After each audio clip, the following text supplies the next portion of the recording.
রাতে রাতে বন্ধুরা, শুভ সকাল। আশা করি প্রত্যেকে খুব ভালো আছো। মিঠাই ব্লগে আরও একটা নতুন ব্লগে সবাইকে স্বাগত। বড়দের প্রণাম, ছোটদের বুক ভরা ভালোবাসা। আজকে ব্লগটা শুরু করছি আমি সকাল দিয়ে।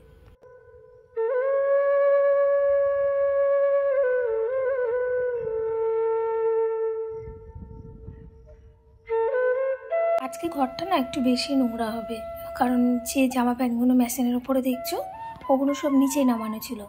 আর আমার কলকাতার থেকে ডাক এসছে, আমার ভাই এখন ভালো আছে আর ও কলকাতায় চলেও এসেছে। তাহলে এবার আমাকেও যেতে হবে। ও আমাকে দেখতে চাইছে আর আমারও না মনটা মানছে না আর এখানে থাকতে। মনে হয় যেন কাছে থাকলে ছুটে গিয়ে দেখে আসতাম, কিন্তু তার তো উপায় নেই। আগের থেকে সব রেডি করতে হবে, সব কিছু গুছিয়ে রাখতে হবে, তারপরে আমাকে যেতে হবে।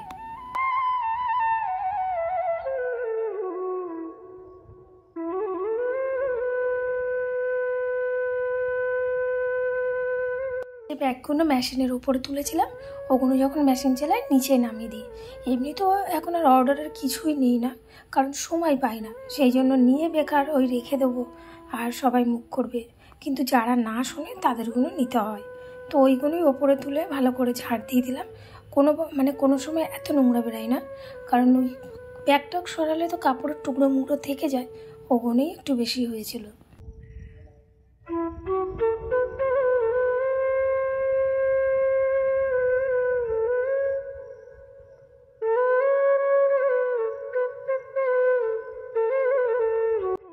যত বাসন সব বার করে নিয়েছি, যেগুলো মাজা সেগুলোও বার করে নিয়েছি।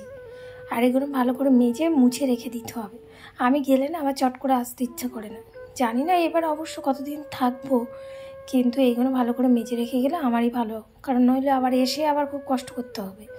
যেগুলো উপর দেওয়া দেবো না সেগুলো এসে দেখবো কত ময়লা, মানে ধুলোবালি। এখানে প্রচণ্ড পরিমাণে ধুলো হয়।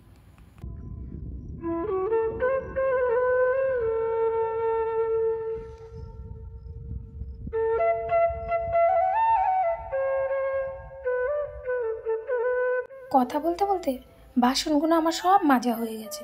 বাসনগুলো ভালো করে উপর দিয়ে রাখবো, জলগুলো ঝরে গেলে মুছে ভালো করে তুলে রাখবো। কর্তামশাই এখন আর রান্না বান্না করবে না। এবার তোমরা হয়তো ভাববে কোথায় খাবে?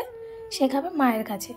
আমি যেখানে থাকি সেখান থেকে আমার শ্বশুরবাড়ি বেশিক্ষণের রাস্তা নয়, হয়তো বাইকে ওই 4 মিনিট কিংবা 5 মিনিট লাগবে। ওখানেই দুপুরবেলা খেয়ে নেবে। রাত্রিরে আর খেতে যায় না, রাত্রিরে একেবারে 2টো রুটি কিনে নিয়ে আসে, বাড়িতে ছানা কাটি নিয়ে ছানা দিয়ে খেয়ে নেয়।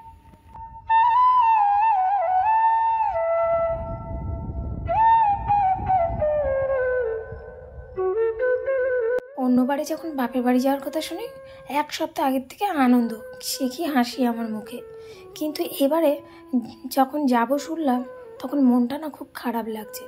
বারবার খালি কান্না পাচ্ছে, জানি না কেন।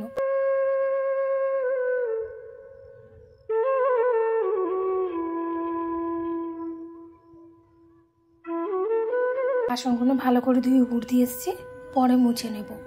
এখন বালতি করে জল নেব, এই বেসিন থেকে জলটা নিয়ে নিয়ে সামনে একটা বারান্দা মতো আছে, এখানটা ভালো করে ধুয়ে দেবো। এখানটা অনেক সময় কুকুর টুকুর এসে শুয়ে থাকে, তো সেই জন্য আমি একেবারে রোজই সকালবেলা ধুয়ে তারপর সামনে যাই।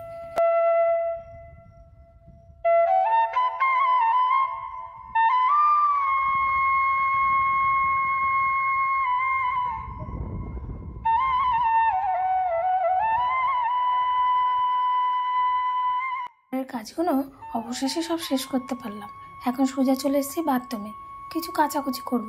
বিছানার চাদরটাও চেঞ্জ করে গেলাম, আবার কবে আসবে তার ঠিক নেই। তাহলে ওই বিছানার চাদরের মধ্যেই কর্তামশাই শুয়ে থাকবে।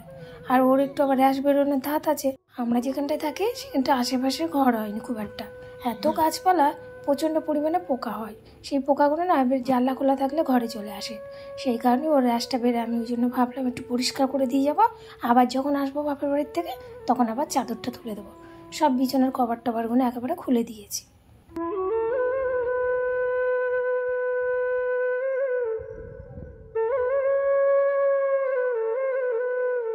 মুখে যেন সেই আগেকার মতো হাসিটার নেই।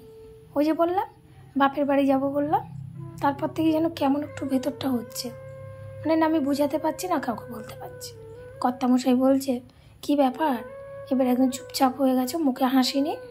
আমি বললাম আমি জানি না, বাড়িতে যেতে না ইচ্ছা করছে না। বলছে বাবা, সূর্য তাহলে উঠছে? আগে তো 1 মাস আগের থেকে লাফাতে। বাড়ি যাব বাড়ি যাব, আর এখন তো যেতেই চাইছো না। যাক, একদিকে ভালোই হলো।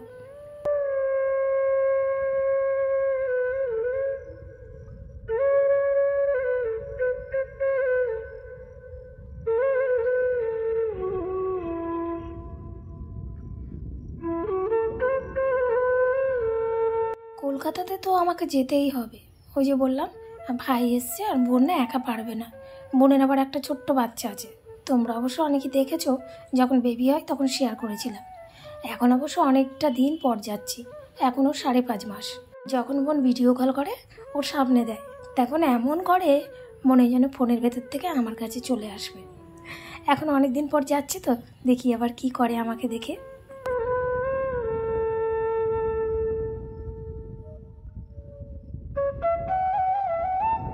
কাচাকুচি হলো, এবার স্নান করে সোজা চলে যেতে হবে আমার গোপু সোনাদের কাছে।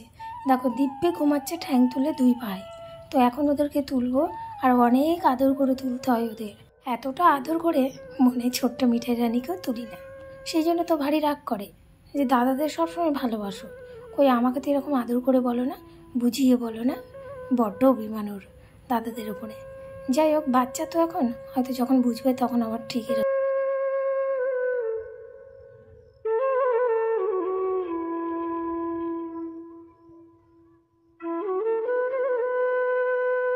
মুখ টুক মুছিয়ে দিয়েছি, চলো এবার আরতিটা করে নিই। আর আজকে সকালের টিফিন আছে ওদের সন্দেশ। তো সকালবেলা যখন যেমন খাবার থাকে দোয়া হয়, আজকে যেমন সন্দেশ আছে সন্দেশ দিয়ে দেবো। বিকেলবেলা অবশ্য বিস্কুট খায়, কোনো দিন সকালবেলাও বিস্কুট দিই, মানে যখন যেটা মনে হয় সেটা দিই। এখানেই শেষ করছি ভিডিওটা। আমার গোপু সোনাদের ভালো করে দর্শন করে নাও। সবাই সুস্থ থেকো, ভালো থেকো। রাধে রাধে। দেখা হবে খুব শিগগিরই নতুন ব্লগ।